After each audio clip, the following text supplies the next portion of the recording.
চিকেনের যে কোনো আইটেম সবারই ভালো লাগে। আজকের রেসিপি চিকেন কষা। চিকেন কষা বানানোর জন্য চিকেনকে ম্যারিনেট করে রেখে দিয়েছি, নুন হলুদ দিয়ে আলু ভেজে নিয়েছি। এর মধ্যে দিয়ে দিয়েছি গোটা গরম মশলা, আদা রসুন পেস্ট, পেঁয়াজ কুচি দিয়ে ভালো করে আমরা এর মিশ্রণটাকে কষিয়ে নেব। এরপর এর মধ্যে দিয়ে দেব টমেটো পেস্ট, দিয়ে আবারও মিশ্রণটাকে সুন্দর করে কষিয়ে নেব। এবার দিয়ে দেব হলুদ গুঁড়ো, লঙ্কার গুঁড়ো, পরিমাণ মতো নুন দিয়ে আবারও সুন্দর করে কষিয়ে নেব। কষানো হয়ে গেলে এর মধ্যে দিয়ে দেব স্পেশাল ভাজা মশলা। আবারও কষিয়ে নেবার পরে দিয়ে দেবো গরম মশলা। যখন এটা গরম মশলা দেওয়ার পরে তেল ছেড়ে আসবে, তারপর এর মধ্যে দিয়ে দেবো আমাদের ম্যারিনেট করা চিকেন। এবারে মশলা আর চিকেনকে সুন্দরভাবে কষিয়ে নেব। সুন্দর করে কষানো হয়ে গেলে যখন দেখবো যে তেল ছাড়ছে, তখন এর মধ্যে দিয়ে দেব গরম জল।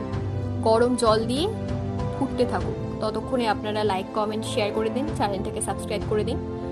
এরপরে নামিয়ে নিলেই তৈরি আমাদের আজকের চিকেন কষা।